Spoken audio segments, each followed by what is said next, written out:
ఎన్నికల కారణంగా ఇటీవల నేను ప్రతీకారం సినిమాలు, సాహిత్యం ఇట్లాంటి వాటి మీద వ్యాఖ్యానించలేదు. మళ్ళీ ప్రయత్నించాను. ఇష్టం నాకు. ఈ మధ్య కాలంలో ఒక ముగ్గురు బాగా ఇష్టపడే, నేనే కాదు తెలుగు వాళ్ళందరూ ఇష్టపడే నటులు, అభిమాన నటులు. ఒకరు మహానటుడు చిరంగారావు, రెండో వాడు మహానటి సావిత్రి, మూడో వాళ్ళు రాజు. హాస్యానికి రాజు, నవ్వులకు బాబు అని రాజు. ఈ ముగ్గురి కుటుంబ సభ్యులు ఇచ్చిన ఇంటర్వ్యూలు చూసాను. కొన్ని పాతవి, కొన్ని కొత్తవి కూడా. సావిత్రి కుమార్తె, రంగారావు మనవడు, రాజ్బాబు తమ్ముడు చిట్టి. వీళ్ళందరూ చేసిన ఇంటర్వ్యూలలో ఒక పెద్ద పాఠం.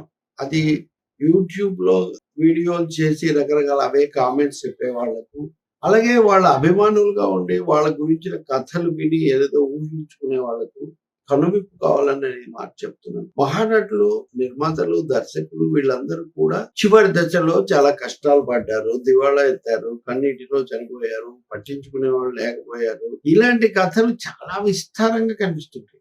మీడియా మిత్రులు కూడా, మరీ ముఖ్యంగా యువత, వీళ్ళకు స్వయంగా ఏం తెలియదు, వాళ్ళకి తెలిసింది అది, కాబట్టి వాళ్ళు అవే అడుగుతారు. అడిగినప్పుడు వచ్చిన వాళ్ళు ఏదో అదొకటి అటు ఇటు తిప్పి కొంచెం పెంచి చెప్తారు, ఎందుకంటే ఆకర్షణగా ఉండాలి కాబట్టి. కానీ ఇవన్నీ కూడా అంత నిజం కాదు. జయసుధ చెప్పిన దాంట్లో కూడా ఇలాంటి లక్షణాలు ఉన్నాయి. ఆమె గురించి మళ్ళీ మాట్లాడదాం, ప్రముఖ నటి కాబట్టి. ముఖ్యంగా చిట్టిబాబు రాజ్బాబు చివరి రోజుల గురించి ఇచ్చిన ఇంటర్వ్యూ. రాజ్బాబు దాన ధర్మాలు చాలా ఎక్కువ చేశాడు, అందుకనే చాలా చితికిపోయాడు అని చాలా మంది చెప్పారు. నాగేశ్వరరావు మరీ ముఖ్యంగా సావిత్రికి రాజ్బాబు కూడా ఆయన సలహా, దాన ధర్మాలు చేయకండి అని. నిజానికి 4 కష్టపడి పైకి వచ్చి 4 రాళ్ళు సంపాదించుకున్న వాళ్ళు ఎవరైనా కొంచెం సహృదయం ఉంటే సాయపడాలనుకుంటారు. నాగేశ్వరరావు అందుకు భిన్నమైన సలహా ఇచ్చాను, ఇలా అయితే నువ్వు ఇదైపోతావు అని చెప్తే రాజ్బాబుకు నా మీద కోపం వచ్చిందని ఆయన చాలా చోట్ల చెప్పాడు. సావిత్రి గురించి కూడా, సావిత్రి సినిమాలో కూడా అలాంటి సీన్ పెట్టాడు. నేను డీటెయిల్స్ లో పోను, కానీ రాజ్బాబు సినిమాలు దెబ్బతింటం వల్ల కానీ, ఇలా సహజంగా 10 ఏళ్ళు, 20 ఏళ్ళు, 30 ఏళ్ళు చిట్టిబాబు ఈ విషయం కూడా సరిగ్గా చెప్పాడు. మీకు అందరికీ రిటైర్మెంట్ ఉన్నట్టే నటినట్లు ఉండదా? పూర్తిగా రిటైర్ కారు, కానీ ప్రాధాన్యత మారుతుంటుంది కదా, కొత్త నీరు వస్తుంది కదా. రాజ్బాబు ఆర్థికంగా అంతకుముందు ఉన్న డిమాండ్ అది మారుతుంది కదా. కాకపోతే అతను తన పారితోషికం తగ్గించుకొని తన స్థాయి తగ్గించుకోవడానికి ఇష్టపడలేదు. దానివల్ల కొన్ని ఒడిదుడుకులు వచ్చాయేమో, కానీ అతను ఏదో చితికిపోయి దేనికి లేకుండా చనిపోయాడు అనేది నిజం కాదు. ఆయన అంతకు ముందు లాగా దాన ధర్మాలు చేసే పరిస్థితి లేకుండా పోయిందని మాత్రం విచారించాడని చిట్టిబాబు చెప్పిన మాట గొప్పది. మీరు కర్ణుడి కథలో కూడా చూస్తారు, కర్ణుడి పాత్ర దాన గుణానికి అని కదా. చివరిలో కూడా కృష్ణుడు మారువేషం వేసుకొని వెళ్తే కర్ణుడు తనకున్న బంగారు పనులు తీసిస్తాడు. అది దానం చేసే అలవాటు, సహాయపడే అలవాటు ఉన్న వాళ్ళకున్న లక్షణం. అది రాజ్బాబు నిజంగా ఒక మోస్తరుగానే ఆయన ఉన్నారు. చివరి రోజుల్లో కూడా ఆయన చిరిగిపోయి మరి అసలు కటకట పడలేదు అని ఆయన చెప్పిన మాట చాలా మంచిది. అనేక మంది కథలు చెప్తూ ఉంటారు, ఇవన్నీ మీరు నమ్మకండి. అరే అనేవాడిని, మొరే అనేవాడిని, ఇవన్నీ కూడా కథలు, కాలక్షేపం, కబుర్లు అని ఇలా ఎవరు చెప్తున్నారో కనిపెట్టవచ్చు ఇంటర్వ్యూలలో.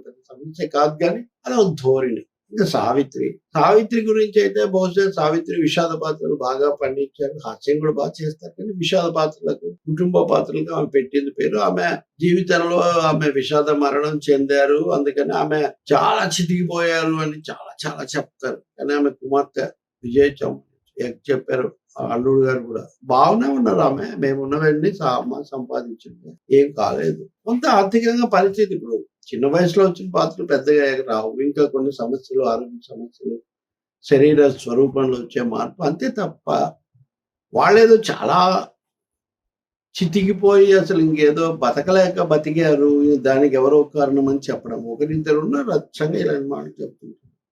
అవి నిజం కాదని వాళ్ళ పిల్లలే చెప్తున్నారు.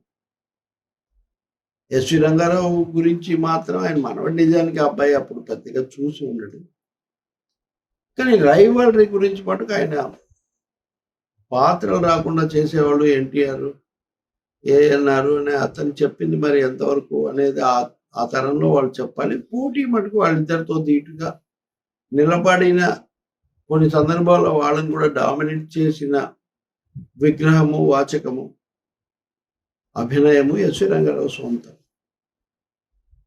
కాబట్టి రంగారావు గురించి కూడా మరింత తెలుసుకోవాలి. కానీ రంగారావుకు, రామారావుకు ఉన్న రైవల్రీ గురించి ఎప్పుడు చెప్తూ ఉంటారు. కానీ వాళ్ళిద్దరు కలిసి పండించడమేంటి? ఒక్క మాయాబజార్ చాలు కదా, ఒక పాతాళ భైరవి చాలు కదా. మిస్సమ్మ 'అప్పు చేసి పప్పు కూడా' ఎన్ని క్లాసిక్స్. రామారావు సొంత సినిమాలు కూడా. చివర్లో తీసిన 'శ్రీకృష్ణ సత్య'తో సహా. కాబట్టి నటీనటుల గురించి ముఖ్యంగా మనం అభిమానించే మహానటులు, దర్శకుల గురించి మాత్రం ఈ కన్నీరు కార్పించటం కోసం, సెంటిమెంట్ పండించడం కోసం చెప్పే కథలు వినకండి. లేతే వింటే వినండి కానీ వాటినే నిజం అనుకోకండి. వాళ్ళ దగ్గరి వాళ్ళు, విషయాలు వాస్తవంగా చెప్పేవాళ్ళు, లేకపోతే కాస్త పెంచి, డ్రామా జోడించి, పండించడానికి పాకులాడే వాళ్ళను, వాళ్ళ కథలను ఆదరించకండి. ఎందుకంటే మరీ ఒక స్థాయిలో బతికి, ఒక వెలుగు వెలిగిన వాళ్ళు, వాళ్ళకి స్థిరాస్తులు ఉంటాయి. స్థిరాస్తులు, చరాస్తులు అని. కాబట్టి స్థిరాస్తులన్నీ ఒకేసారి పోతాయా?